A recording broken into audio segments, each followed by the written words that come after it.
الحمد لله رب العالمين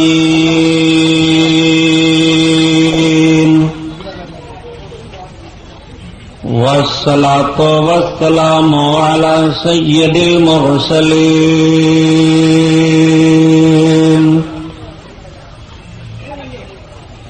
وعلى آله الطاهرين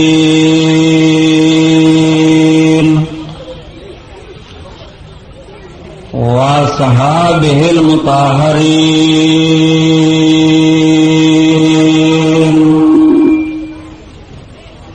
وابنه الغوث العظم الجيلاني محي الدين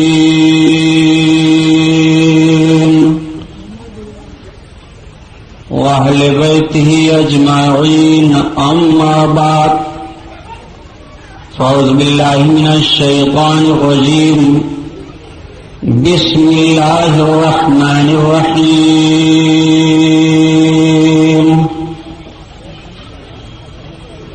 قال الله تعالى في القرآن العظيم والفرقان الحميد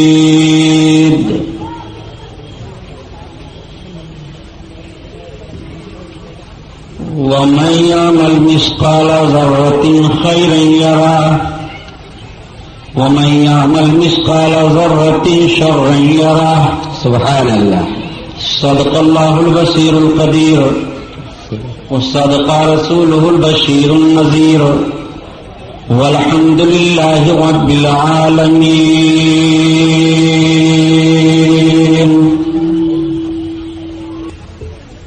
لائق رشد احترام علماء اہل سنت، قابل قدر سامعین حضرات، آئیے ہم اور آپ سب سے پہلے اپنے اور ساری کائنات کے مرکز عقیدت حضور رحمت للعالمین شفیع المذنبین رسول گرامی وقار محبوب پروردگار دونوں عالم کے مالک و مختار حضور محمد الرسول اللہ صلی اللہ تعالی علیہ وسلم کے دربار پرانوار میں درود شریف کا نذرانہ پیش فرمائیں. پڑھیے بلند آواز سے اللهم صل على سيدنا مولانا صلی اللہ علیہ نبی علیہ صلی اللہ تعالی علیہ وسلم صلاۃ و سلام علیک یا رسول اللہ صلی اللہ علیہ وسلم. حضرات، نعت پاک رسول صلی اللہ تعالی علیہ وسلم سے محفل کا آغاز ہو.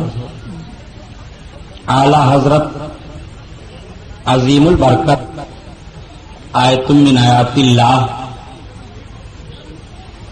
معجزۃ من معجزات رسول اللہ امام احمد رضا خان علیہ رحمت و رضوان کی مقدس نعت پاک، اس کے کچھ اشعار ہوں گے اور پھر انشاءاللہ تعالی بات آگے بڑھ جائے گی. سرتابہ قدم ہے تنے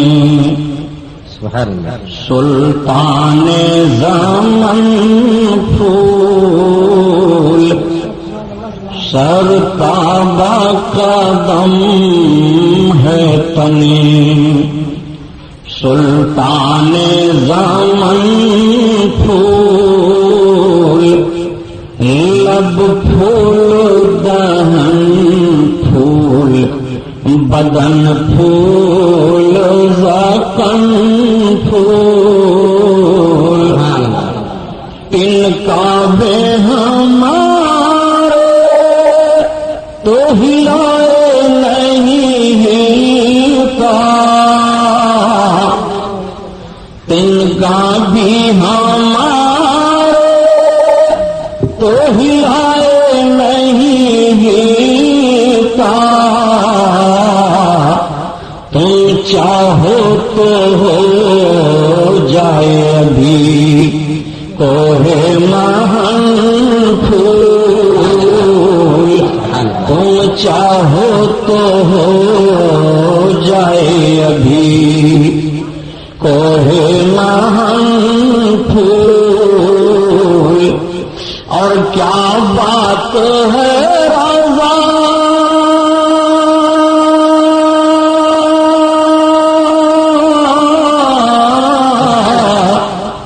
اس چمنستان کرم کی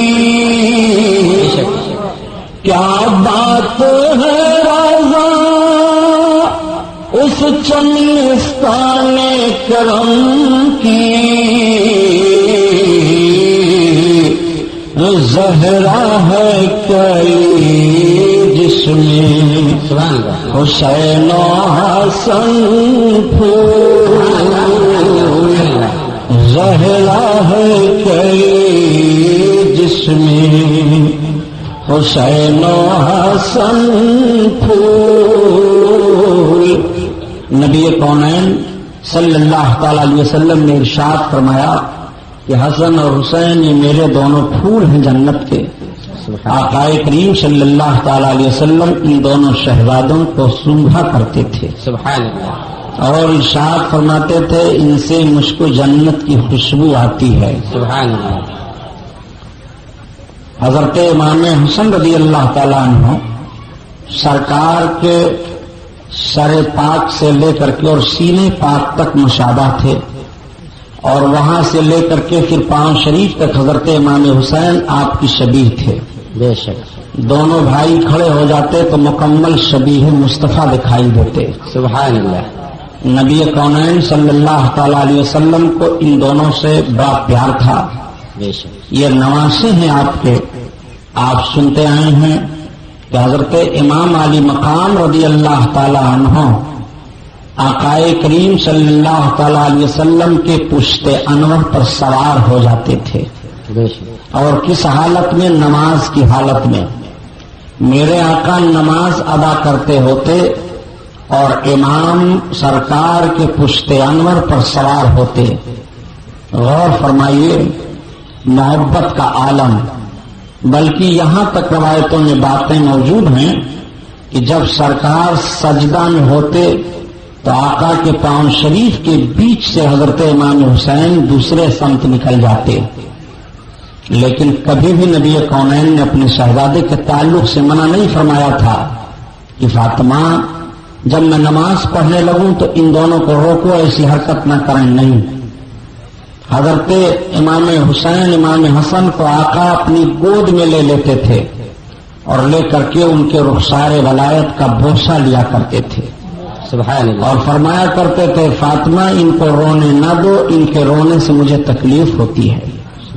اب آپ غور فرمائیے کہ حضرت فاطمہ زہرا کی گود میں امامین کریمین اگر روئیں تو نبی کونین صلی اللہ تعالی علیہ وسلم کو تکلیف ہوتی ہے، اور کربلا کے میدان میں امام کے آنسو گرے ہوں گے تو کیا نبی کو تکلیف نہیں ہوئی ہے؟ کیا نبی کونین صلی اللہ تعالی علیہ وسلم کو ایذا نہیں پہنچی ہے؟ میرے آقا ارشاد فرماتے ہیں امام حسین کو دیکھتے ہوئے کہ حضرت یحییٰ علیہ السلام کے قتل پر ان کے بدلے میں 70,000 قتل کیے گئے تھے، اور میرے اس بیٹے کے شہید ہونے پر 70,000 اور 70,000 مارے جائیں گے، بے شک۔ نبی کونین صلی اللہ تعالی علیہ وسلم یہ کیسی خبر دے رہے ہیں؟ آقا صلی اللہ تعالی علیہ وسلم یہ کیا ارشاد فرما رہے ہیں؟ باب علی مقام کی شہادت ابھی بعد میں ہوگی، اور شہادت کی خبر اور آپ کے شہادت کے بدلے میں جتنے مارے جائیں گے اس کی خبر نبی کونین آج دے رہے ہیں۔ اس سے بھاری اور ثبوت چاہیے علم غیب کا؟ اللہ کے حبیب صلی اللہ تعالی علیہ وسلم نے شہادت کا پورا نقشہ بیان فرما دیا۔ ارشاد فرماتے ہیں اللہ کے رسول کہ میری سنت کو سب سے پہلے جو بدلے گا وہ بنو امیہ کا ایک لڑکا ہوگا، وہ میری سنت کو سب سے پہلے تبدیل کرے گا، میری سنت کو سب سے پہلے بدلے گا۔ لوگوں نے عرض کیا یا رسول اللہ کیا اس کا نام بھی ہے؟ آقا فرماتے ہیں وقالوا لہو یزید، کیا کہیں؟ اس کو یزید کہا جائے گا۔ نبی کونین صلی اللہ تعالی علیہ وسلم نے شہادت کربلا سے پہلے ان باتوں کو فرمایا، کیا علم غیب کے لیے کافی نہیں ہے؟ سچ ہے۔ اللہ کے رسول صلی اللہ علیہ وسلم نے اپنی سنت بدلنے والے کے نام تک کی وضاحت فرما دی۔ نبی کونین صلی اللہ تعالی علیہ وسلم اس کے نام تک کو بیان کر رہے ہیں کہ اس کو یزید کہا جائے گا، بنو امیہ کا ایک فرد ہوگا، ایک لڑکا ہوگا جو میری سنت کو سب سے پہلے بدلے گا۔ نبی کونین صلی اللہ تعالی علیہ وسلم کے سنت ہی کو تو وہ بدل رہا تھا امام علی مقام کھڑے ہوئے، اسلام کا چہرہ مسخ کر رہا تھا امام علی مقام کھڑے ہوئے۔ یزید کا جرم کیا تھا کہ جس بنیاد پر حضرت امام حسین رضی اللہ تعالیٰ عنہ کو کربلا کے میدان میں ان ساری دقتوں کا سامنا کرنا پڑا، یزید کا سب سے بڑا جرم یہ تھا کہ وہ کبھی نماز پڑھتا تھا کبھی نہیں پڑھتا تھا۔ اس کا جرم یہ تھا کہ وہ گانے سنتا تھا، اس کا جرم یہ تھا کہ وہ شراب پیتا تھا، اس کا جرم یہ تھا کہ وہ کوئی بھی گناہ کرنے میں جھجک نہیں محسوس کرتا تھا، بلا خوف و خطر گناہ کا مرتکب ہو جاتا تھا، فاسق تھا، فاجر تھا، گناہگار تھا۔ حضرت امام علی مقام رضی اللہ تعالیٰ عنہ دن اور رات میں 3000 رکعت نماز نفل فرض کے علاوہ پڑھتے تھے۔ سبحان اللہ۔ حضرت امام حسین نے 25 حج پیدل کیا تھا۔ سبحان اللہ۔ اب آپ سوچو کہ ایک مرتبہ کوئی فرض حج ادا کر لے تو اس کا مرتبہ کیسا ہوتا ہے، اور نبی کونین صلی اللہ علیہ وسلم کے نواسے نے 25 مرتبہ پیدل حج کیا تھا، وہ حضرت امام حسین ہیں۔ اتنا مقدس ہاتھ اور اتنا پاک ہاتھ ایسے باطل اور گنہگار کے ہاتھ پر کیسے چلا جاتا؟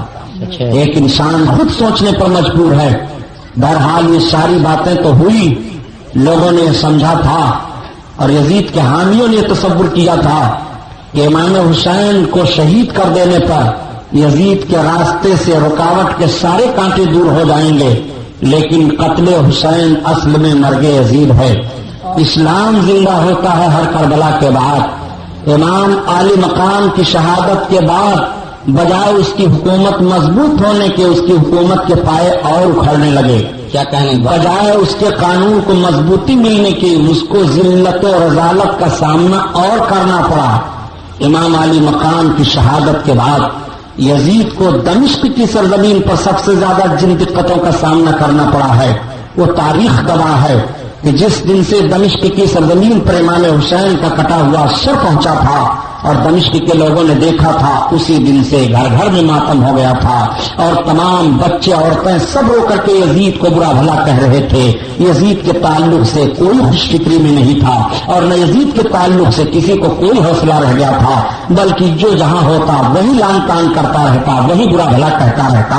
یزید کی نیند حرام ہو گئی اطمینان کے ساتھ دمشق کی سرزمین پر امام حسین رضی اللہ تعالیٰ عنہ کی شہادت کے بعد یزید ظالم نے حضرت امام زین العابدین رضی اللہ تعالیٰ عنہ کو بلوایا اور بلوانے کے بعد کہا کہ علی ابن حسین یہ بتاؤ کہ تمہارے باپ حق پر تھے کہ میں حق پر ہوں؟ حضرت امام زین العابدین نے ارشاد فرمایا میرے باپ حق پر تھے۔ کہا آپ کے باپ حق پر ہوتے تو فتح آپ کے باپ کو ملتی۔ آپ نے فرمایا میرے باپ جنگ کرنے نہیں آئے تھے کہ جو فتح و شکست کا معاملہ ہوتا، میرے باپ کو تم لوگوں نے مہمان بنا کر کے بلایا تھا۔ کوفہ والوں نے میرے باپ کے ساتھ دھوکہ کیا ہے اور دھوکہ دھڑی کے ساتھ کسی کو قتل کر دینا یہ کامیابی کی دلیل نہیں ہوتی ہے۔ دنیا اس دھوکے باز کے دھوکے کی تاریخ کو پڑھتی رہے گی اور قیامت تک لعنت ملامت کرتی رہے گی، یہی تمہاری شکست ہے اور یہی میرے باپ کی جیت ہے۔ سبحان اللہ۔ اس نے کہا دیکھو اگر تمہارے باپ حق پر ہوتے تو رب کی طرف سے ایسا نہ ہوتا۔ حضرت امام زین العابدین نے فوراً دلیل قائم کی۔ ارشاد فرماتے ہیں دیکھو کسی پر کوئی مصیبت نہیں آتی ہے، جس کو اللہ نے لکھ دیا ہے وہی اس پہ اوپر مصیبت آئے گی، اور جتنی مصیبت اس نے لکھ دیا ہے اتنی مصیبت آ کر کے رہے گی۔ تم یہ سمجھتے ہو کہ ہم کامیاب ہو گئے، لیکن تمہاری عاقبت میرے باپ کے خون سے برباد ہو گئی۔ تم نے اپنے ہاتھوں کو میرے باپ کے خون میں رنگین کر لیا، نہ تو تمہاری حکومت مضبوط ہو سکتی ہے اور نہ تم کامیاب ہو سکتے ہو۔ دنیا تم پر لعنت و ملامت بھیجتی رہے گی اور دنیا میرے باپ کے ظلم پر افسوس کرتی رہے گی اور خراج عقیدت پیش کرتی رہے گی، یہی میرے باپ کی جیت ہے۔ بے شک حضرت امام زین العابدین کے سامنے خاموش ہوا۔ اس نے کہا کہ علی ابن حسین تمہارے کچھ مطالبات ہوں تو بتاؤ، تمہاری کوئی ضرورت ہو تو بتاؤ۔ حضرت امام زین العابدین نے فرمایا تم سے میری کوئی ضرورت نہیں ہے، لیکن مطالبات کے تعلق سے تم کہہ رہے ہو تو 3 باتیں میں تمہارے سامنے رکھتا ہوں۔ ایک بات تو یہ ہے کہ میں دمشق کے جامع مسجد میں تقریر کروں گا، اور دوسری بات یہ ہے کہ میرے باپ کے قاتلوں کو میرے حوالہ کر دو، میں انہیں قتل کروں گا، اور تیسری بات یہ ہے کہ میں مدینہ طیبہ جانا چاہتا ہوں۔ یزید نے کہا ٹھیک، اس میں سے تو 2 باتیں میں اسی وقت منظور کرتا ہوں. جامع مسجد میں تقریر کرنے کے لیے آپ کو اجازت ہے. مدینہ طیبہ میں آپ کو پورے قافلہ کے ساتھ روانہ کر دوں گا، لیکن آپ کے باپ کے قاتلوں کو حوالہ کرنے میں مجھے دقت ہے. پھر بھی میں پتہ لگاتا ہوں کہ سر امام کو کربلا کی سرزمین پر کس نے تن سے جدا کیا تھا، اس کو آپ کے حوالے کر دیا جائے. دیکھو امام حسین کی جیت ہو گئی کہ نہیں؟ کیا کہ انتقامی صورت دشمن ہی کی طرف سے پیدا ہو گئی. اس نے اعلان کیا کہ کس نے حسین ابن علی کا سر تن سے جدا کیا تھا. سب انکار کر رہے ہیں. کیا کہ نہ تو شمر بول رہا ہے، نہ تو سنان بول رہا ہے، نہ تو خولی بول رہا ہے، نہ حرملہ ابن کاہل بول رہا ہے، نہ عمرو ابن سعد بول رہا ہے. کوئی اقرار نہیں کر رہا ہے کہ ہم نے سر امام کو تن سے جدا کیا. سب انکار کر رہے ہیں میں نے نہیں مارا ہے. وہ کہہ رہا ہے میں نے نہیں مارا ہے. یزید نے کہا جب مارنے والوں کا تعین نہیں ہو پا رہا ہے تو قاتلوں کو حوالہ کرنے سے میں مجبور ہوں. البتہ آپ چلیے، آپ کو جامع مسجد میں تقریر کرنے کی اجازت دی جا رہی ہے. چنانچہ جمعہ کا دن تھا. مؤذن جیسے اذان دیتا ہے مسجد کھچا کھچ بھر جاتی ہے نمازیوں سے. امام حسین کا بیٹا کربلا کی سرزمین سے جو لٹا پھٹا گیا ہے دمشق کے جامع مسجد میں مصلی امامت پر کھڑا ہو رہا ہے یزید کے سامنے.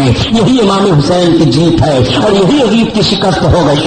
امام حسین کا لڑکا کھڑے ہو کر کے جب بیان دینا شروع کرتا ہے، یہ لوگوں یہ بتاؤ آج جمعہ کا دن ہے، ابھی مؤذن اذان دے رہا تھا، کس کے نانا کا نام لیا جا رہا تھا، کس کو محمد رسول اللہ کہا جا رہا تھا. دنیا میں کون ہے میرے باپ حسین کے علاوہ جو نبی کا نواسا ہو؟ تو جامع مسجد دمشق کے لوگوں مصلیوں کی آنکھیں بھیگ جاتی ہیں. ایک کوہرام برپا ہو جاتا ہے. فوراً یزید نے اشارہ کیا مؤذن کو کہ دوبارہ اذان دو. جب مؤذن دوبارہ اذان دینے کے لیے کھڑا ہوتا ہے اور جیسے اس نے کہا اشہد ان لا الہ الا اللہ و اشہد ان محمدن عبدہ و رسولہ پڑھتے ہوئے جیسے اذان کے کلمات پڑھتا ہے کہ اشہد ان محمدن رسول اللہ، حضرت امام عالی مقام کے شہزادے امام زین العابدین مؤذن سے کہتے ہیں ٹھہر جا. مؤذن ٹھہر جاتا ہے. آپ کہتے ہیں ایک دمشق کے جامع مسجد میں آنے والے لوگوں میں آپ سے پوچھنا چاہتا ہوں، آج 1 ہفتہ کا عرصہ گزرا ہے. آج ہی کا وہ دن تھا کہ میرے باپ کو کربلا کی سرزمین پر شہید کیا گیا. آج ہی کا وہ دن تھا کہ میرے باپ کے حلق پر خنجر پھیرا گیا ہے. آج ہی کا وہ دن تھا کہ میرے باپ کے حلق پر چھری چلا کر کے خون بہایا گیا ہے کربلا کی سرزمین پر. آج ہی کا دن ہے کہ میں تمہارے سامنے کھڑا ہوں. بتاؤ محمد کسے کہا جا رہا ہے؟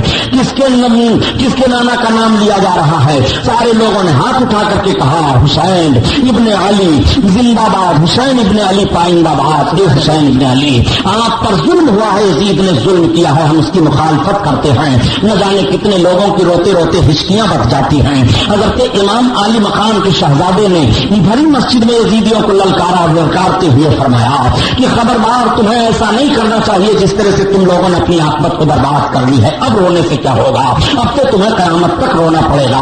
اب تمہارے رونے دھونے سے کوئی فائدہ نہیں ہوگا. جب تمہیں رونا تھا تب تم نہیں روئے ہو. تم نے آل رسول کو کربلا کی تپتی ہوئی ریت پر رلایا ہے. تمہیں قیامت تک سکون نہیں ملے گا. حضرت امام زین العابدین رضی اللہ تعالیٰ عنہ کے اس بیان سے دمشق میں ایک ہنگامہ برپا ہو جاتا ہے. امام زین العابدین نکلے. یزید نے جانے کا انتظام کیا. حضرت امام زین العابدین رضی اللہ تعالیٰ عنہ پورے قافلہ کے ساتھ نعمان بن بشیر کی قیادت میں دمشق سے روانہ مدینہ طیبہ کے لیے ہو جاتے ہیں. یہ وہی لٹا پٹا قافلہ ہے. جب مدینہ طیبہ کی طرف سے کربلا کی طرف چلا تھا تو امام حسین تھے. جب کربلا کی طرف چلا تھا تو حضرت علی اصغر تھے. جب کربلا کی طرف چلا تھا تو علی اکبر جوان بیٹے تھے. جب کربلا کی طرف چلا تھا تو حضرت قاسم تھے. جب کربلا کی طرف یہ جوان قافلہ نورانی چلا تھا تو تمام اہل بیت اطہار تھے، تمام لوگ تھے. لیکن آج یہی لٹا پٹا قافلہ اب کوفہ سے دمشق اور دمشق سے مدینہ طیبہ کی طرف جا رہا ہے. تو امام حسین کیا امام حسین تشریف فرما نہیں ہے. علی اکبر قاسم کی جوانی نہیں ہے. عباس علم دربار کی قیادت نہیں ہے. یہ لٹا پٹا قافلہ چلا جا رہا ہے. اور جب مدینہ الرسول کے قریب پہنچا ہے تو سنو مسلمانوں، جیسے مدینہ والوں کو پتا چلا حسین ابن علی کا لٹا ہوا قافلہ آ رہا ہے، پورے مدینہ کے لوگ باہر نکل آئے ہیں. عورتوں کی چیخیں بلند ہو جاتی ہیں. بچے اپنے ماؤں کی گودوں سے اچھلنے لگتے ہیں. اے ماں ہمیں اس قافلے کو دکھا دو جس قافلے میں حسین گئے تھے اب نہیں ہیں. اس قافلے کو دکھا دو جس قافلے میں علی اکبر گئے تھے اب نہیں ہیں. اس قافلے کو دکھا دو جس قافلے میں عباس گئے تھے اب نہیں ہیں. اس قافلہ کو دکھا دو جس قافلہ میں طاقت بھی سکینہ آ رہی ہیں، اس قافلہ کو ہمیں دکھا دو جو لٹا پٹا قافلہ آ رہا ہے، بچے ماؤں کی گودوں میں تڑپ جاتے ہیں، ماؤں کی آنکھیں بھیگ جاتی ہیں، یہ بھیڑ لگ جاتی ہے مدینہ طیبہ والوں کی، روتے ہوئے حضرت امام زین العابدین اپنے نانا جان کی قبر انور پر حاضر ہوتے ہیں اور ساری داستان عرض کرتے ہیں، یا رسول اللہ ہمیں ملاحظہ فرمائیے ہم کس طرح لٹ کر کے آئے ہیں، یا رسول اللہ ہم کس طرح کٹ کر کے آئے ہیں، یا حبیب اللہ ہمارے حال زار پر آپ رحم فرمائیے میرے آقا دیکھیے ہمارا حال کیا ہے، یہی نبی کونین تو ہیں کہ جب نبی کی بارگاہ میں کوئی فریاد پیش کرتا تھا تو نبی کونین مچل جاتے تھے، اس کی فریاد کو پہنچا کرتے تھے۔ کیا حضرت امام زین العابدین کی فریاد کو نبی نہیں سن رہے ہیں؟ خدا کی قسم سن رہے ہیں۔ نبی کونین کے سننے کا حال تو یہ ہے کہ اللہ کے حبیب صلی اللہ تعالی علیہ وسلم کو دنیا سے گئے جب 3 دن کا عرصہ گزرا تو ایک دیہات سے صحابی آئے، حضرت علی بیٹھے ہوئے تھے، حضرت علی سے پوچھ پڑے اے مولا کائنات یہ تو بتاؤ میں اللہ کے رسول سے ملنا چاہتا ہوں، وہ کہاں ملیں گے؟ تب تک حضرت علی رونے لگے، ارشاد فرماتے ہیں وہ دیکھو سامنے جو تم قبر انور دیکھ رہے ہو، اسی قبر انور میں آج 3 دن کا عرصہ ہوا اللہ کے حبیب تشریف فرما ہے، میرے سرکار آرام فرما رہے ہیں، اس دنیا سے چلے گئے۔ وہ صحابی چیخ مار کر کے رو پڑتے ہیں اور عرض کرتے ہیں یا رسول اللہ اب ہم کہاں جائیں، ہم نے اپنے جان پر ظلم کیا ہے، ہم نے اپنے نفس پر بہت بڑا ظلم کیا ہے، یا رسول اللہ ہماری فریاد کون سنے گا؟ اور قبر انور کی مٹی کو اٹھا کر اپنے سر پر رکھتے ہیں، جب نبی کی بارگاہ میں فریاد کرتے ہیں تو قبر انور سے آواز آتی ہے فنودی من قبرہ لقد غفر لک، کیا تیری بخشش ہو گئی، تجھے نجات کا پروانہ دے دیا گیا۔ نبی کونین صلی اللہ تعالی علیہ وسلم کے دربار اقدس سے نجات کا پروانہ مل جاتا ہے، تبھی تو اعلیٰ حضرت عظیم البرکت فرماتے ہیں اے لوگوں نبی کی بارگاہ میں تم فریاد کرو تو نبی سن کیوں نہیں رہے ہیں کہ فریاد امتی جو کرے حال زار میں، کیا کہنے بہت فریاد امتی جو کرے حال زار میں، ممکن نہیں کہ خیر بشر کو خبر نہ ہو، خبر نہ ہو۔ نعرے تکبیر، نعرے رسالت، جشن شہید اعظم مسلک اعلیٰ حضرت علامہ سبحانی صاحب قبلہ، سبحان اللہ سبحان ممکن نہیں کہ خیر بشر کو خبر نہ ہو، خبر نہ ہو۔ حضرت امام زین العابدین اور حضرت زینب رضی اللہ تعالیٰ عنہ کربلا کے سارے داستان کو نانا کے حضور میں بیان کر رہے ہیں۔ مدینہ طیبہ میں جب پتھر اٹھایا جاتا خون نکلتا، خدا کی قسم شہادت حسین کا واقعہ سامنے رکھو تو ایمان مچلنے لگتا ہے، آنکھیں بھیگ جاتی ہیں۔ 7 روز تک پوری دنیا میں اندھیرا چھایا تھا، سورج طلوع ہوتا تھا مگر اس کی شعاعیں پھیکی پھیکی رہتی تھی، اور جو اپنے کپڑے کو دیکھتا اس کے کپڑوں پر خون کے چھینٹے دکھائی دیتے، دھلنے پر وہ چھینٹے چھوٹے نہیں تھے، آسمان کے کناروں سے خون کی سرخی لائی ہوئی تھی، آسمان کتنا رویا تھا، آج بھی اس کے رونے کی نشانی شفق کی شکل میں آسمان کے کناروں پر پائی جا رہی ہے۔ یہ شہادت حسین کے بعد آسمان رویا ہے۔ حضرت ام سلمہ سرکار کی بیوی فرماتی ہیں کہ جنات نوحہ کہہ رہے تھے حسین کے قتل ہونے پر، جنات رو رہے تھے حسین کے شہید ہونے پر، دنیا کا کون فرد رو نہیں رہا تھا، چرند پرند رو رہے تھے۔ یزیدیوں نے سمجھا تھا کہ مجھے حکومت مل جائے گی۔ ابن زیاد جس نے کربلا میں سارے کرتوت کروائے تھے اس کو خراسان کی گورنری کی لالچ دی گئی تھی، لیکن نہ تو اس کو خراسان کی گورنری ملی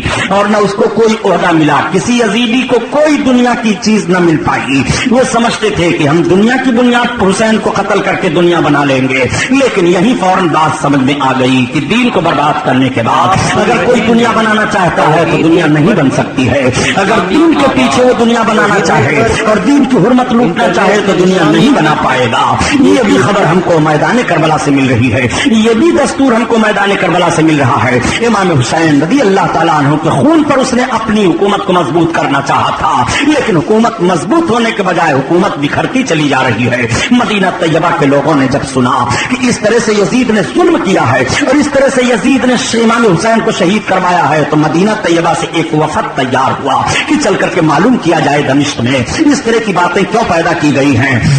چنانچہ ایک وفد مدینہ طیبہ کا بڑے بڑے تابعیوں پر اور بڑے بڑے متقیوں پر مجتمع ہو کر کے دمشق جاتا ہے. یزید کو جیسے پتا چلا کہ مدینہ طیبہ سے ایک وفد آ رہا ہے ہمارے حالات کو جاننے کے لیے, تو اس نے پوری تیاری کر لی. وفد جا کر کے پہنچا, وفد نے سارا پتہ لگایا اور پتہ لگانے کے بعد چلنے لگا تو یزید نے بڑے تحفے تحائف دیے. وفد مدینہ طیبہ آ کر کے رو رو کر کے بیان دینا شروع کیا کہ اس نے امام حسین کو ظلمن قتل کیا ہے.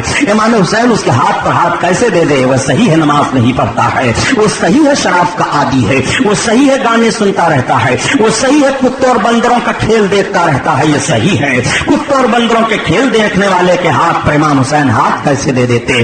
مدینہ طیبہ کے لوگ بکاؤ نہیں تھے, انہوں نے جو اپنی آنکھوں سے دیکھا تھا مدینہ طیبہ میں پوری حقیقت حال کو بیان کر دیا. اب مدینہ طیبہ کے لوگوں نے یزید کی بغاوت کر دی. میں آپ سے پوچھنا چاہتا ہوں جو خام خواہ ہوٹلوں پر بیٹھ کر کے یزید کے ہمنما بنتے ہیں اور کبھی یزید کی تعریفیں کیا کرتے ہیں, ان دجال ذہنوں کو سوچنا چاہیے تھا کہ امام حسین کی شہادت کے بعد یزید کی کوئی بغاوت نہ کرتا, لیکن امام حسین کی شہادت کے بعد پورے مدینہ طیبہ کے لوگ یزید کی بغاوت کر رہے ہیں اور یزید کی بیعت کو توڑ رہے ہیں. یہی سے پتا چل گیا کہ امام حسین نے جو تحریک چلائی تھی وہ صحیح تحریک ہے. امام حسین نے جو یزید کے خلاف کیا تھا وہ صحیح کیا تھا. امام حسین کی شہادت ہو رہی ہے اور شہادت کے بعد مدینہ طیبہ میں یزید کے خلاف بغاوت ہو رہی ہے. پتا یہ چلا پیارے کہ مدینہ طیبہ کے لوگوں نے بغاوت کی تو امام حسین کے بغاوت پر بغاوت کی ہے, امام حسین کی تحریک پر تحریک چلائی گئی ہے. مدینہ طیبہ کے لوگ انکار کر بیٹھے. جب یزید کو پتا چلا کہ مدینہ طیبہ کے لوگ انکار کر بیٹھے اور ہماری حکومت کو غیر شرعی حکومت قرار دے رہے ہیں اور مکہ کے لوگ بھی یہی کر رہے ہیں, تو اس نے اپنے ایک فوجی کو بلایا اور بلانے کے بعد کہا سنو اب تم کو مدینہ پر لشکر کشی کرنی ہے. وہ مسلم بن عقبہ یا مصرف بن عقبہ تھا جو فوج کا سردار بن کر کے ایک لشکر جرار لے کر مدینہ کی طرف چلا. میں اب پوچھنا چاہتا ہوں آپ سے, یزید کی حکومت کا عرصہ 3 سال 8 مہینہ رہا ہے اور 3 سال 8 مہینے میں یزید نے 3 کام کیا ہے. ایک تو حضرت امام حسین کو شہید کروایا اور دوسرے اس نے مدینہ پر چڑھائی کی اور تیسرے اس نے مکہ المکرمہ پر چڑھائی کی. بتاؤ یہ تینوں کام کرنے والا جنت میں جائے گا؟ یہ تینوں کام کرنے والا بخشش کا حقدار ہو سکتا ہے؟ یہ تینوں کام کرنے والا مغفرت کا مستحق ہو سکتا ہے؟ حدیث قسطنطنیہ تمہیں یاد نہیں ہے؟ نادانو تم غلط اس حدیث کو سمجھ رہے ہو, تمہارے باپ نہیں اس حدیث کو سمجھ پائیں گے. جب قسطنطنیہ کی جنگ ہوئی ہے تو یزید کی عمر 4 سال کی تھی اور 4 سال کا بچہ اس جنگ میں نہیں گیا تھا, اس لیے یزید کی خام خواہ کے لیے حمایت مت کیا کرو. حدیث قسطنطنیہ پیش کر کر کے نجد کی حرامی اولادوں سنو, تمہیں عقل نہیں ہے. نبی کونین صلی اللہ تعالی علیہ وسلم کے نواسے کے تعلق سے یزید نے اتنا خراب کام کیا تھا کہ دنیا کا کوئی انسان اتنا خراب نہیں کام کرے گا. نبی کونین ارشاد فرماتے ہیں کہ جہنم کا آدھا عذاب ساری دنیا کے جہنمیوں پر ہوگا اور جہنم کا آدھا عذاب حسین کے قاتلوں پر ہوگا. وہ اتنے برے ہیں اس لیے ان کی خام خواہ کے لیے حمایت مت کیا کرو. نعرہ رسالت علامہ سبحانی صاحب قبلہ. یزید کے تعلق سے معلومات کرنا چاہتے ہو؟ کربلا کے بعد اس نے کون کون کام انجام دیا؟ مدینہ طیبہ پر اس نے لشکر کشی کروائی. مدینہ طیبہ پر جب یزیدی فوج چڑھی ہے تو غسیل الملائکہ حضرت حنظلہ کے شہزادے حضرت عبداللہ فرماتے ہیں میں اپنے حمایتیوں کو لے کر کے نکل پڑا. جب میں نے سمجھا کہ آسمان سے اب پتھر کی بارش ہوگی تو میں باہر نکل پڑا, لیکن لشکر جرار تھا اس کے پاس, ہمارے آدمی مقابلہ نہ کر سکے. ان ظالموں نے مدینہ طیبہ کے لوگوں کو قتل کرنا شروع کیا. اور کتنے لوگوں کو قتل کیا؟ 10,000 سے زائد تابعیوں کو, اس میں صحابی بھی تھے اور تبع تابعین بھی تھے, اشراف تھے. 10,000 سے زائد لوگوں کو قتل کیا. 1,000 عورتوں کے ساتھ عصمت دری کی, ان کی آبرو کو لوٹا جس سے ناجائز بچے پیدا ہوئے. اس ظالم نے 3 دن تک مدینہ طیبہ کو اس طور پر حلال قرار دے دیا تھا. مسجد نبوی میں یہ ظالم داخل ہوئے اور داخل ہونے کے بعد جنت کی کیاری کے پاس اپنے گھوڑوں کو اور اونٹوں کو باندھتے تھے. ان کے اونٹ اور گھوڑے وہاں لید اور پیشاب کرتے تھے. آپ غور کرو کتنی بدتمیزیاں ان لوگوں نے کی ہیں. 3 دن تک مسجد نبوی میں اذان نہیں ہو پائی تھی یزیدی فوج کے الغار سے. مسجد نبوی اللہ اکبر و مسجد, جس مسجد کے تعلق سے میرے آقا ارشاد فرماتے ہیں کہ اس مسجد میں کوئی 1 رکعت نماز پڑھے گا تو 50,000 رکعت نمازوں کا ثواب پائے گا. سبحان اللہ. جس مسجد میں 50,000 رکعت نمازوں کا ثواب ملے اس میں 3 دن تک آواز نہیں آ رہی ہے اذان کی. ایک تابعی حضرت سعید بن مسیب رضی اللہ تعالیٰ عنہ ہیں، وہ فرماتے ہیں کہ میں دیوانہ بن گیا تھا، یزیدی فوج مجھے پاگل سمجھ کر کے چھوڑ دیتی تھی، میں مسجد کے گوشہ میں بیٹھا رہتا تھا، اور جب اذان کا وقت آتا تو گنبد خضرا سے اذان کی آواز سنائی دیتی اور تکبیر کی آواز میں سنتا، اسی اختتام میں نماز ادا کر لیا کرتا تھا۔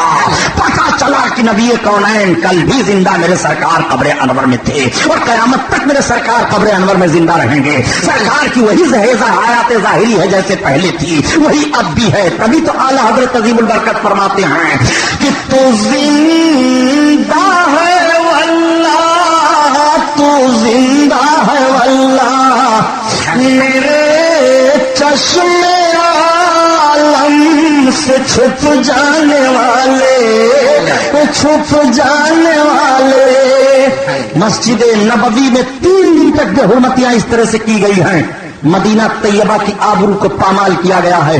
نبی کونین ارشاد فرماتے ہیں جو مدینہ والوں کو ڈرائے گا اور جو مدینہ پر چڑھے گا لشکر کشی کر کے وہ جنت میں نہیں جائے گا۔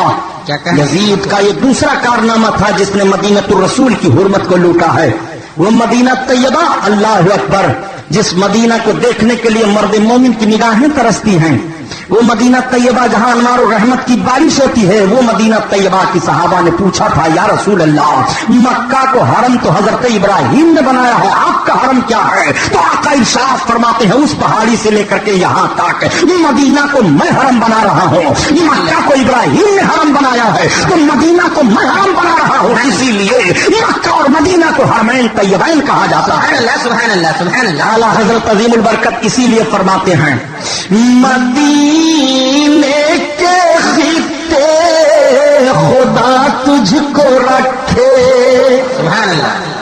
مدینے کے خطے خدا تجھ کو رکھے،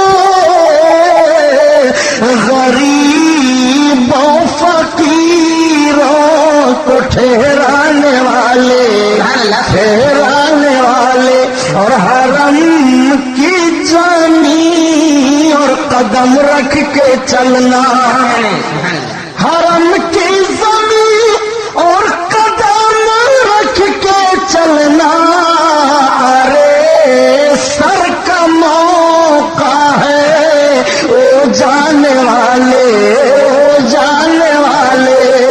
ایک عاشق کی آواز یہ ہے اور یزیدیوں کا پلان یہ ہے مدینہ برباد کر دیا جائے معاذ اللہ۔ مدینہ طیبہ کی اس طرح سے بے حرمتی ان نادانوں نے کی۔ دو کارنامہ آپ نے دیکھا یزید کا، ایک مدینہ کی بے حرمتی کروائی اور دوسرے اس نے امام حسین کو شہید کروایا۔ تیسرا کارنامہ اس ظالم کا دیکھیے، مدینہ طیبہ سے اس کا لشکر کا سردار لشکریوں کو لے کر کے آگے بڑھتا ہے، مصرف بن عقبہ کا کی موت ہو جاتی ہے راستے میں، ایک دوسرا اس کا جنرل گورنر بن بیٹھتا ہے، سپہ سالار بن کر کے، قائد بن کر کے فوج کو لے کر کے مکہ کی طرف بڑھتا ہے۔ مکہ میں حضرت عبداللہ ابن زبیر رضی اللہ تعالیٰ عنہ نے اپنے آپ کو اعلان کر دیا تھا، مدینہ اور مکہ کے لوگ حضرت عبداللہ ابن زبیر کے ہاتھ پر بیعت کر لیے تھے اور حضرت عبداللہ ابن زبیر مکہ المکرمہ کے عامل قرار دے دیے گئے تھے۔ حضرت عبداللہ ابن زبیر وہاں کے سارے انتظام کو سنبھال لیے تھے۔ جب یزیدی لشکر کا ایک فوج کا بڑا بھاری دستہ مکہ المکرمہ پہنچتا ہے تو حضرت عبداللہ ابن زبیر اپنی فوج کو لے کر کے نکلتے ہیں اور نکلنے کے بعد بڑا کٹھن مقابلہ ہوتا ہے۔ معاملہ یہاں تک تھا کہ کعبہ شریف کے غلاف پر ان ظالموں نے دور دور سے پتھر پھینکنا شروع کیا،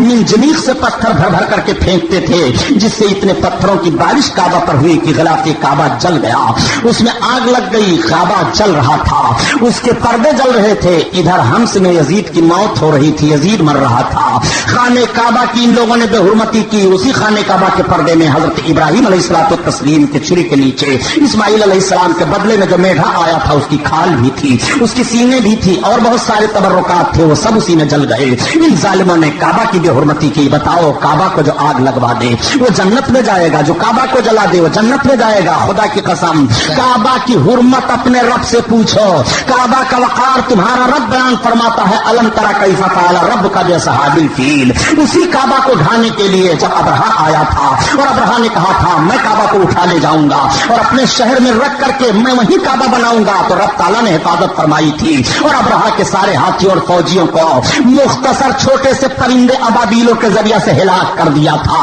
مگر دیکھو اس کعبہ کی بے حرمتی یزیدی کر رہے ہیں اور غلاف کعبہ کو جلا رہے ہیں.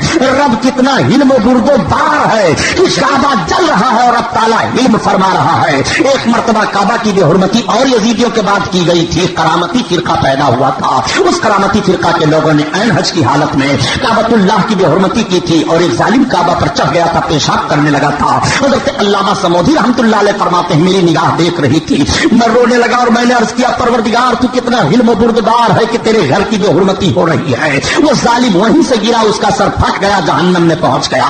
وہ کعبہ ہے خدا کی قسم. اور رب کے محبوب ارشاد فرماتے ہیں جب تمہاری پہلی نظر کعبہ پر پڑے تو جو دعا تم مانگو گے اللہ تعالیٰ قبول فرما لے گا. کعبہ کا وقار ہے, دیکھتے رہو تو تمہارے گناہ معاف ہو جائیں گے.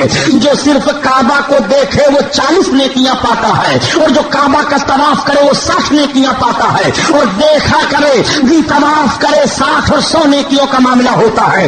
آپ ذرا غور فرمائیے کہ کعبہ کا وقار کیا ہے. کعبہ کو دیکھے تو 40 نیکیاں مل رہی ہیں, کعبہ کا طواف کرے تو 60 نیکیاں وہ پا رہا ہے. کس طرح سے کعبہ کی حرمت ہے. ایک نظر خانے کعبہ پر پڑے تو جو دعا مانگی جاتی ہے وہ دعا قبول ہو جاتی ہے. لیکن وہی کعبہ یزیدی فوج کے لوگ جلا رہے ہیں, اسی کعبہ کی بے حرمتی کر رہے ہیں, اسی کعبہ پر پتھر پھینکا جا رہا ہے. یہ ظالم لوگ پھر وہ یہاں سے ہلاک ہوئے اور وہاں سے تباہ و برباد ہوئے.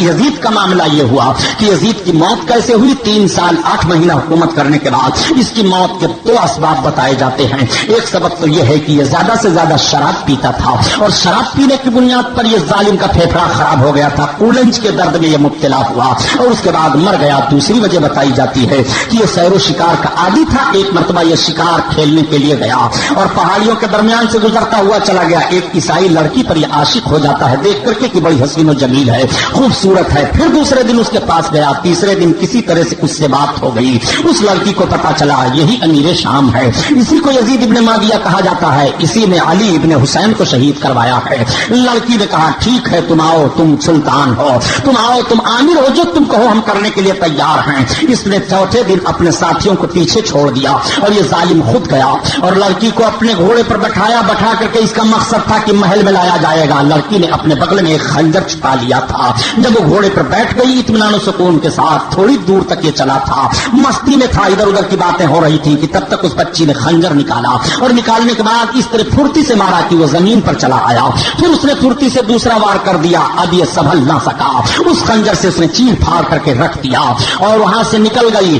اس کے ساتھی تلاش کرتے ہوئے پہنچے تو دیکھا کہ اس کی لاش کٹی پھٹی پڑی ہے. پھر اٹھا کر کے لا کر کے اس کو زمین میں دفنایا. ایک موت کی وجہ یہ بھی بتائی جا رہی ہے. چنانچہ حمص کے شہر میں یزید کی قبر جہاں بنی ہوئی ہے اس قبر پر آج بھی شیشہ گلانے کی فیکٹری لگی ہوئی ہے. جب خلافت بنو عباسیہ قائم ہوئی اور بنو عباسیہ کا پہلا خلیفہ عبداللہ صفاح ہوا تو اس نے کہا یزید کی قبر تلاش ہو, اس کی قبر کھود کر کے اس کی ہڈیاں جلائی جائیں گی. چنانچہ جب اس کی قبر ظالم کی کھودی گئی تو سیاہ ہڈیاں جلی ہوئی ملی جیسے کوئلہ کی شکل میں ہو. پھر بھی ان ہڈیوں کو جلایا گیا اور وہیں پر شیشے کی فیکٹری لگا دی گئی ہے. کل بھی یہ عذاب میں تھا, آج بھی یہ عذاب میں ہے اور آخرت کا عذاب ابھی باقی ہے. یہیں سے امام حسین کی شان سمجھ لو کہ یزید کی قبر کا نشان نہیں ہے, ہڈیاں جلائی جا رہی ہیں کھود کر کے, لیکن امام حسین کا روزہ عراق میں چمک دمک رہا ہے. امام حسین کا روزہ دکھائی دے رہا ہے. لوگ روزہ کی زیارت کرنے کے لیے جا رہے ہیں, قبر کا بوسہ لے رہے ہیں, چوکھٹ چوم رہے ہیں, اپنے لیے باعث برکت سمجھ رہے ہیں. قتل حسین اصل میں مرگ یزید ہے, اسلام زندہ ہوتا ہے. ہر کربلا کے بعد امام حسین کے خون کے بعد یزید کی حکومت مضبوط نہیں ہوئی, بلکہ جب یزید مر گیا اور یزید کے لڑکے کو اس پر تخت نشین کیا جانے لگا تو 6 مہینے تک وہ بیمار رہا. اس نے لوگوں کو بلایا, کہا سنو مجھ کو یہ سلطنت نہیں چاہیے, مجھ کو یہ عمارت نہیں چاہیے, مجھ کو یہ سب کچھ نہیں چاہیے. میرے باپ نے بہت غلط کیا تھا. حسین ابن علی کے خون پر جو حکومت مضبوط کی گئی ہو ایسی حکومت کو ہم لات مار رہے ہیں. اس بچے نے یہی چھوڑ دیا حکومت, یہی تو یزید کی موت ہو گئی. ہر کوئی بیٹا اپنے باپ اپنے بیٹے کے لیے کیا کرتا ہے, لیکن یزید نے جو کچھ کیا تھا سب بیٹے نے لات مار دیا اور کہہ دیا مجھے نہیں چاہیے یہ سب, اس لیے کہ امام حسین کا خون بہا ہے, امام حسین کی شہادت ہوئی ہے. اور آؤ آگے بڑھ کر کے دیکھو یزید کے اور یزیدیوں نے سوچا تھا کہ ہمیں بڑا سکون مل جائے گا. 3 سال 8 مہینے کے بعد رنگ کیسا بدل جاتا ہے. یہی کوفہ ہے جس کوفہ کی سرزمین پر ان ظالموں نے بدتمیزیاں کی تھی اور بدعہدیاں کی تھی. اسی کوفہ سے مختار سقفی اٹھتا ہے. یہ مختار سقفی وہ آدمی تھا کہ جب حضرت امام مسلم کوفہ میں گئے تھے تو مختار سقفی کے وہاں ٹھہرے تھے. ان کے دونوں بچے ٹھہرے تھے لیکن یہی مختار سقفی کا گھر امام مسلم سے چھوٹا تھا اور مختار سقفی نے جو 150 خطوط امام علی مقام کی بارگاہ میں گئے تھے ان خطوں پر اکثر و بیشتر خطوں پر مختار سقفی کا دستخط ہوا کرتا تھا. یہی مختار سقفی اٹھا اور اس نے ایک فرضی خط گڑھ لیا حضرت امام حسین کے بھائی محمد بن حنفیہ کی طرف سے اور اعلان کر دیا لوگوں میں کہ میں قاتلان حسین سے بدلہ لینا چاہتا ہوں. پبلک اکٹھا ہونے لگی اس لیے کہ بات حضرت امام حسین کی تھی. ان کا جوش سرد نہیں ہوا تھا, انتقادی معاملہ ان کا سرد نہیں ہوا تھا. سارے لوگ اٹھ پاتے ہیں اور اٹھنے کے بعد سب مختار سقفی کا ساتھ دینے کے لیے تیار ہو جاتے ہیں. جب حضرت محمد بن حنفیہ کو پتہ چلا کہ مختار سقفی نے اس طرح سے کیا ہے, میری طرف خط منسوب کیا ہے, تو آپ نے کوئی اعتراض نہیں کیا بلکہ ارشاد فرمایا کہ اگر نماز رسول کا وہ بدلہ لینا چاہتا ہے تو مجھے کوئی اعتراض نہیں ہے. حضرت محمد بن حنفیہ کی طرف سے اب اسے اجازت مل گئی اور تقویت مل جاتی ہے. وہ اور اب لوگوں میں جا کر کے پرچار کرنا شروع کر دیتا ہے. ایک پورا جتھا تیار کر لیتا ہے. اس کے ساتھ شامی تلواریں آ جاتی ہیں. بہادر کوفی اس کے ساتھ آ جاتے ہیں. اس نے کہا سب سے پہلے حکومت بنانے کا معاملہ ہمارا یہ ہے کہ سب سے پہلے حسین ابن علی کے قاتلوں کا انجام ہم دیکھیں گے اور ان سے بدلہ لیں گے. ہم ان کو چھوڑیں گے نہیں. ایک ایک کو چن چن کر کے مارا جائے گا. چنانچہ اس نے اعلان کر دیا کہ قاتلان حسین میں سے جو بھی ملے اسے قتل کیا جائے گا. سب سے پہلے شمر پکڑا جاتا ہے اور جب شمر گرفتار کیا گیا لایا جاتا ہے مختار سقفی کے سامنے تو مختار سقفی نے کہا کہ تم ہی وہ آدمی ہو, تمہیں نے امام حسین کے حلق پر خنجر پھیرا تھا, ظالم تو ہی ہے اور تو ہی نے اس طرح کی بدتمیزی کی تھی. تو وہ رونے اور کانپنے لگا اور اس نے کہا کہ مجھے معاف کیا جائے, میں یہ نہیں جانتا تھا کہ مجھ سے جو یہ کام کروایا جا رہا ہے اس میں اتنی خرابیاں ہیں, میں تباہ ہو گیا, میں ہلاک ہو گیا. مختار سقفی نے کہا ظالم اس وقت تم نے اپنی تباہی کو نہیں سوچا تھا اور اس وقت جب تو ظلم کر رہا تھا امام علی مقام اور ان کے اہل و عیال پر تب تجھے نہیں خبر تھی کہ تیرا نتیجہ کیا ہوگا. اب میں بتاتا ہوں کہ تجھے سزا کیسی دی جاتی ہے. اس ظالم کے جسم کا ایک ایک حصہ مختار سقفی نے کٹوایا اور کٹوانے کے بعد کہا اسے تڑپا تڑپا کر کے مارو تاکہ دنیا کے لوگ عبرت حاصل کریں کہ حسین کے قاتل کا انجام اس طرح سے ہوتا ہے. ٹھیک 3 سال کے بعد انجام ذرا دیکھتے چلو. شمر مار دیا جاتا ہے اور اس کے بعد پھر عمرو بن سعد کا گھیراؤ ہوتا ہے. عمرو بن سعد کے گھر کو گھیرنے کے بعد جب اسے گرفتار کر کے نکالا گیا اور عمرو بن سعد سے پوچھا گیا تو کیا کر رہا تھا تو وہ کہتا ہے میں گوشہ نشین ہو گیا تھا, مجھے سیاست سے کوئی مطلب نہیں ہے, مجھ کو اب کوئی ان سارے کاموں سے مطلب نہیں ہے, میں تو صرف اللہ اللہ کر رہا تھا. عمرو بن سعد کو للکارتے ہوئے مختار سقفی نے کہا حرام خور, یہ بتا کہ جب امام حسین کو تو لے کر کے 22,000 کی فوج شہید کروانے پر تلا ہوا تھا تب تیری عبادت کہاں گئی تھی, تب تیرا گوشہ نشین ہونا کہاں گیا تھا. اس لیے اب کوئی بہانہ نہیں چلے گا, اب ضرور تجھے مارا جائے گا اور جب ضرور تجھے سزا دی جائے گی. یہ کانپنے لگا مجھے چھوڑ دیا جائے. کہا نہیں اس کے لڑکے کو لاؤ سامنے. عمرو بن سعد کے لڑکے کو لایا گیا سامنے. کہا تو اپنے باپ کے سامنے کھڑا ہو جا اور تیرے سامنے تیرے باپ کے جسم کا ایک ایک حصہ کاٹا جا رہا ہے. یہ ظالم ہے جس نے حسین ابن علی پر تیر چلایا تھا, اس لیے پہلے اس کی دونوں آنکھیں تیر چلا کر پھوڑ دو, اس کے دونوں ہاتھ کاٹ لو, پاؤں کی انگلیاں کاٹ ڈالو. یہ تڑپے جب تڑپ جائے اور سرد ہو جائے تو اس کے جسم کا ایک ایک حصہ اتارو اور کھولتے ہوئے تیل میں ڈال دیا جائے. یہی کروایا تھا مختار سقفی نے اور بتا دیا تھا دنیا کے لوگوں کو کہ دیکھو قاتلان حسین کا انجام کیسا ہوتا ہے, دیکھو امام حسین کا خون کیسا رنگ لا رہا ہے. شمر مارا جا رہا ہے ذلت و رسوائی کے ساتھ, عمرو بن سعد مارا جا رہا ہے ذلت و رسوائی کے ساتھ. جب عمرو بن سعد اپنے بیٹے کے سامنے قتل کیا جا رہا تھا تو بیٹا کانپنے لگا, میری نگاہوں کے سامنے میرے باپ کو ذبح نہ کرو. تو مختار سقفی نے کہا یاد کر لے امام حسین کے سامنے امام حسین کے شہزادے کیسے شہید ہوئے تھے, امام حسین کے سامنے علی اکبر کو کیسے شہید کیا گیا تھا, امام حسین نے کس طرح سے صبر و شکر سے کام لیا تھا اور ان اللہ مع الصابرین کا پیغام کربلا کی سرزمین پر دیا تھا جب ان کے بھائی عباس کا بازو ان کے سامنے کٹا تھا. ظالم سوچ لے تکلیف کیسے ہوتی ہے, تم کو سوچنا چاہیے. اس طرح سے تڑپا تڑپا کر کے مختار سقفی نے مروایا. اب حرملہ ابن کاہل پکڑا جاتا ہے. یہ وہ حرملہ ابن کاہل مردود ہے کہ جب حضرت امام علی مقام رضی اللہ تعالیٰ عنہ حضرت علی اصغر کو لے کر کے کوفیوں کے سامنے گئے تھے اور کہا تھا کہ پانی کے چند قطرے میرے بیٹے کو دے دو، تو بجائے پانی کا قطرہ دینے کے ان ظالموں نے تیر کا نشانہ بنایا تھا اور یہ ظالم حرملہ ابن کاہل نے تیر چھوڑ دیا تھا، وہ تیر سنسناتا ہوا آیا تھا حضرت علی اصغر کے حلق میں لگا تھا اور خون کا فوارہ بہا تھا تو امام کا چہرہ سرخ ہو گیا تھا۔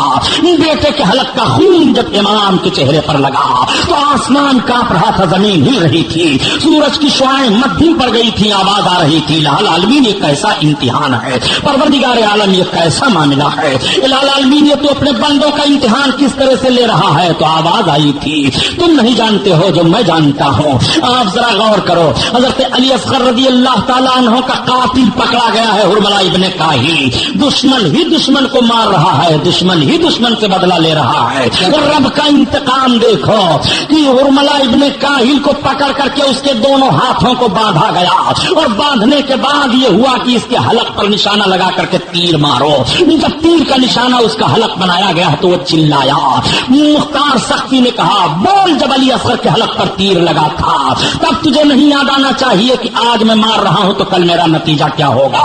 پیارے کربلا کا داستان بتا رہا ہے کہ اگر کسی نے کسی پر ظلم کیا ہے تو پھر وہ ظلم سہنے کے لیے تیار ہو جائے، اگر کسی نے کسی کی گردن کاٹی ہے تو اس کی گردن ضرور کاٹی جائے گی۔ یہ کربلا کا نقشہ ہمارے سامنے کل سے آج تک رہا ہے اور یہی دیکھا جا رہا ہے کہ اگر کوئی کسی کے لیے ہنستا ہے تو ہنسا جاتا ہے، نبی کونین نے منع فرمایا کسی پر ہنسو نہیں، اگر تم کسی پر ہنسو گے تو ہنسے جاؤ گے، تم کسی کو گالی نہ دو، گالی دو گے تو گالی دیے جاؤ گے۔ جس پیغمبر نے اتنی پابندی لگا دی ہو اس پیغمبر کے نماسے کے ساتھ کربلا کی سرزمین پر یہ معاملہ پیش آیا تھا۔ آؤ ذرا دیکھو، حرملہ ابن کاہل مار دیا گیا، حرملہ ابن کاہل کے بعد خولی پکڑا جا رہا ہے۔ یہ خولی وہ ظالم ہے جو حضرت امام حسین رضی اللہ تعالی عنہ کا سر اقدس اپنے رومال میں باندھ کر کے اور لے کر کے چلا تھا۔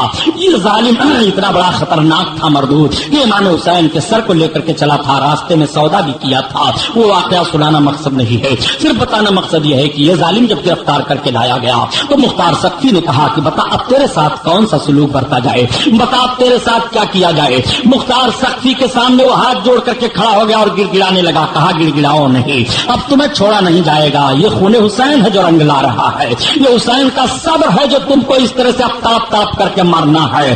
ظالم تم نے نہیں سوچا تھا جس دن تم نے تلوار اٹھائی تھی حسین کے خلاف، اس ظالم کی گردن مروا دی گئی اور اس کو پھینکوا دیا گیا کہ کتے نوچ ڈالیں اس کی لاش کو اور اس کے لاش پر اس کے سر پر دہی ڈال دو تاکہ پرندے نوچ ڈالیں اور دنیا کے لوگ عبرت حاصل کر لیں کہ قاتلان حسین میں سے ہر ایک ایک کے لیے اس طرح سے بدلہ کا معاملہ ہوتا ہے۔ چنانچہ اب سنان بن مالک پکڑا گیا۔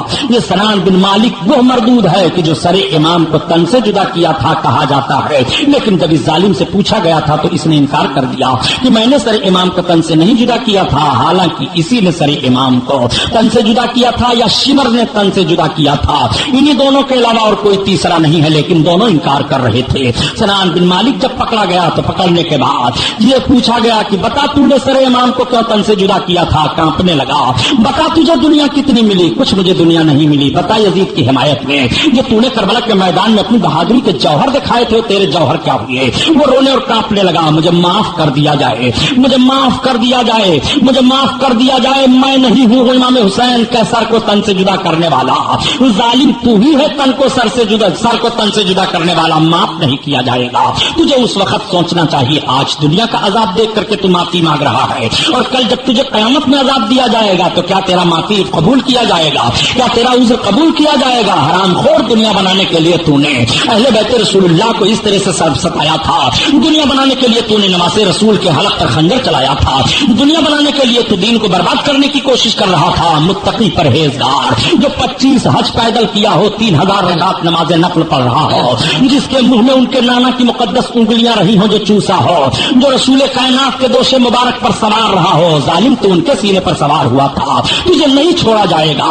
چنانچہ سنان بن مالک کے جسم کا ایک ایک حصہ کاٹا جاتا ہے، یوں بھی تو قتل کیا جا سکتا تھا لیکن نہیں، مختار سختی کہتا ہے خبردار، جسم کا ایک ایک حصہ کاٹو اور کاٹنے کے بعد گھوڑے دوڑا دو اس کے جسم پر تاکہ پتہ چل جائے کہ جسم کیسے چکنا چور ہوتا ہے۔ چنانچہ سنان بن مالک کو کاٹ کر کے اور اس کے جسم کے اعضاء کو اکٹھا کر کے گھوڑے دوڑا دیے گئے، ہڈیاں چور چور ہو جاتی ہیں اور اس کے بعد آگ میں رکھ کر کے جلا دیا جاتا ہے، جل کر کے ساری اس کے جسم کی ہڈیاں اور سارے گوشت خاکستر ہو جاتے ہیں۔ اعلان کروایا جاتا ہے کہ قاتلان حسین میں دیکھو ایک ایک کو کس طرح سے چن چن کر کے مارا جا رہا ہے، کوئی باقی نہیں بچا تھا۔ ایک آدمی تھا، وہ کہتا ہے کہ میں بہت خوبصورت تھا، لیکن جب میں رات میں سوتا ہوں تو 2 آدمی آتے ہیں اور میرے چہرے پر تھپڑ مارتے رہتے ہیں، میں بدصورت ہو گیا، اور یہ کہتے ہیں کہ یہ ظالم امام حسین کے قتل سے خوش تھا، جب سے میں روز مارا جا رہا ہوں امام حسین کے قاتلوں میں، یا آپ کے قتل میں جتنے لوگوں نے حصہ لیا تھا کوئی دنیا میں باقی نہیں بچا، اور دنیا میں کسی کی نسل نہیں چلی ہے۔ سب سے بھاری عذاب تو ان کے اوپر یہی ہے کہ کربلا کے میدان میں جتنے یزیدی موجود تھے کسی یزیدی کی کوئی نسل نہیں چلی ہے۔ نسلوں کا چلنا پیارے نعمت الہی ہے، اگر کسی کی نسل چلتی ہے تو ممکن ہے اس نسل میں کوئی عالم ہو جائے، اس نسل میں کوئی متقی ہو جائے، اس نسل میں کوئی ایماندار ہو جائے، اس نسل میں کوئی پرہیزگار ہو جائے، لیکن جب نسل ہی منقطع کر دی جاتی ہے تو سارا سلسلہ ہی ختم ہو جاتا ہے۔ رب کو منظور نہیں ہے کہ ان کو کسی طرف سے فائدہ پہنچے، اس لیے ان کی نسلیں ختم کر دی جاتی ہیں۔ 22,000 فوجی یزیدی جو تھے کربلا کی سرزمین پر کسی کی نسل نہیں چلی ہے، سب تہوبالا کر دیے گئے، سب ختم کر دیے گئے۔ آؤ دیکھو یہی امام حسین کی جیت ہے اور یہی یزید کی شکست ہے۔ امام حسین کو کہاں کہاں سمجھو گے اور کس کس موڑ پر امام حسین کو سمجھو گے؟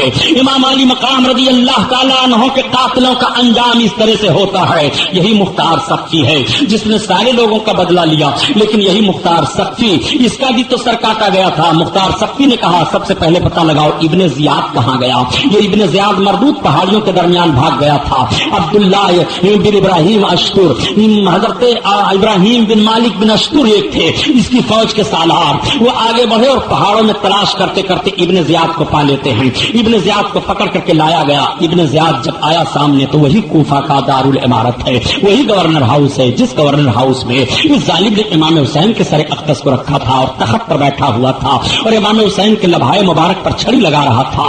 حضرت زید بن ارقم نے ڈانٹا تھا اس ظالم کو کہ میں نے نبی کونین کو ان لبوں کو چومتے ہوئے دیکھا ہے، تو چھڑی لگا رہا ہے، اس طرح سے گستاخی نہ کر۔ یہ ظالم ابن زیاد وہیں کھڑا ہے۔ مختار سقفی کہتا ہے بتاؤ اب تمہارے ساتھ کون سا سلوک کیا جائے؟ آج سے پہلے تم نے امام علی مقام کی شان میں کتنی گستاخیاں کی تھی اور ان کو کس انداز سے تو نے کربلا کے میدان میں شہید کروایا تھا، بتا تیرے ساتھ کیا سلوک کیا جائے؟ یہ کانپنے لگتا ہے۔ اے مختار تم بھی تو ہماری فوج کے ہی ایک حصے دار تھے، تم بھی تو ہماری فوج ہی کے ایک ذمہ دار تھے، آج ہمارے اوپر تم یہ سختی کرنے کے لیے تیار ہو۔ ابن زیاد سے مختار سختی کہتا ہے سنو میں تمہیں چھوڑوں گا نہیں، تمہیں ایسے ہی بے دردی کے ساتھ قتل کیا جائے گا جیسے تم نے حسین ابن علی کو قتل کروایا ہے۔ ظالم تیری خراسان کی حکومت کہاں گئی، گورنری کہاں گئی؟ وہ ابن زیاد کہتا ہے مجھے یزید نے دھوکہ دے دیا، مجھے اس نے خراسان کی حکومت نہیں دی، دھوکہ دیا۔ اسی حکومت کو لالچ میں مجھ کو لے کر کے حسین ابن علی کے خلاف مجھ سے تلوار اٹھوائی تھی اور حسین ابن علی کے خلاف سارا کام مجھ سے کروایا گیا تھا، لیکن افسوس ہے میری زندگی پر، یہ ظالم اب افسوس کر رہے ہیں، پچھتا رہے ہیں۔ مختار سقفی نے کہا تمہیں قیامت تک پچھتانا پڑے گا، آخرت کی عذاب تو ابھی باقی ہے، ابھی میں تمہیں عذاب دلواتا ہوں اور تمہیں قتل کرواتا ہوں۔ دیکھو ڈرا کر کے نیزے مارے جا رہے ہیں، وہ چلا رہا ہے۔ مختار سختی کھلکھلا کر ہنستا اور کہتا ہے ظالم دیکھ یہ ہے خون حسین کا بدلہ، اور اس طرح سے انتقامی خدا بندی لوگ دیکھ لو اللہ تعالیٰ کس طور سے اپنے مظلوم بندوں کی طرف سے انتقام لیتا ہے۔ اس کو چھیڑ چھیڑ کر کے چھلنی کر دیا گیا، زمین پر جب گرا تو مختار سقفی نے کہا اب اس ظالم کی گردن کو کاٹو اور کاٹنے کے بعد اس کو جلا دو۔ اس کی گردن کاٹی گئی اور پھر اس کو جلا دیا گیا۔ ابن زیاد کو یہ سزا ملی ہے اور ابن زیاد کا سر اسی تخت پر رکھا گیا جہاں امام علی مقام کا رکھا گیا تھا۔ ایک ایک یزیدی چن چن کر کے مارے جا رہے ہیں۔ امام حسین کا ایک یزیدی کیوں کے فوج میں رہنے والا تھا، اس نے کہا کہ جب لوگ کہتے ہیں کہ یزیدی فوج میں جتنے لوگ شامل تھے امام حسین کے قتل میں سب مار دیے گئے اور سب کسی نہ کسی مصیبت میں پھنس گئے، میں بھی تو اس فوج میں تھا لیکن مجھے کوئی مصیبت نہیں آئی ہے۔ اتنا کہہ کر کے یہ ظالم اٹھا اور اپنے گھر کے چراغ کے بتی کو کھینچنے لگا، تب تک آگ کی لپٹ آئی اور اس کو آگ لگ گئی۔ بجھا رہے ہیں لوگ، بجھ نہیں رہا ہے، جلتا چلا جا رہا ہے، پیاس پیاس چلاتا چلا جا رہا ہے، جل کر کے وہیں خاکستر ہو گیا۔ لوگوں نے امام حسین کی اس کرامت کو دیکھا۔ دیکھو امام حسین کی کرامت کل بھی ظاہر تھی، آج بھی ظاہر ہو رہی ہے۔ امام حسین کا کوئی قاتل نہیں بچتا ہے۔ امام علی مقام کے دھوکہ بازوں میں سے مختار سقفی بھی تھا، اس کی بھی سزا سنا۔ مختار سقفی کو مصعب نے مروایا اور مصعب کو مروان بن عبد الملک نے مروایا. یہ تینوں کا سر وہیں پر رکھا گیا تو مروان بن عبد الملک نے چھوڑ دیا پھر تخت امارت کو, کہا ہم یہاں نہیں رہیں گے, یہ بڑی منحوس جگہ ہے. حکومتوں کے معاملات بدلتے رہے, حکومتوں میں افراد بدلتے رہے. بنو امیہ میں کئی لوگ آئے حکومت کرنے کے لیے حضرت امام حسین کی شہادت کے بعد, لیکن ایک فرد ایسا آتا ہے جن کا نام حضرت عمر بن عبد العزیز رضی اللہ تعالیٰ عنہ ہے. یہ بھی خلفائے بنو امیہ میں سے ہیں. جب حضرت عمر بن عبد العزیز خلیفہ ہوئے تو سب سے پہلے آپ نے اہل بیت اطہار کے تعلق سے خدمات کا ان کے دستور متعین کیے, اور سب سے پہلے حضرت عمر بن عبد العزیز نے ان لوگوں کو پتہ لگانا شروع کیا جو حضرت امام حسین کے خلاف تھے. سب کو کڑی سزا دلائی جانے لگی اور سب کو کڑی سزا میں مبتلا کیا جانے لگا. یہی حضرت عمر بن عبد العزیز ہیں جو لوگ اس طرح سے کہہ دیا کرتے ہیں اور اس طرح سے چلانے لگتے ہیں کہ یزید اور امام حسین کی بغاوت, یزید کی لڑائی اس نوعیت کی تھی, اس نوعیت کی تھی. اس سنیں, اور کچھ لوگ یزید کو رضی اللہ تعالیٰ عنہ کہتے ہیں. ارے یار لاؤڈ اسپیکر بند ہو جائے گا, ایسے ہی بول دوں گا. آواز پہنچ رہی ہے کہ نہیں؟ درود شریف پڑھ لو. صلی اللہ علیہ نبی والہ صلی اللہ تعالیٰ علیہ وسلم. صلاۃ و سلام علیک یا رسول اللہ صلی اللہ تعالیٰ علیہ وسلم. سنیے تو میں عرض یہ کر رہا تھا کہ حضرت امام حسین رضی اللہ تعالیٰ عنہ کے قاتلوں میں سے کوئی نہیں باقی بچا تھا. آؤ سنو, اتنا مضبوط حوالہ دے رہا ہوں, ایمان تازہ ہو جائے گا. یہی خلفائے بنو عباسیہ میں سے حضرت عمر بن عبد العزیز ہیں.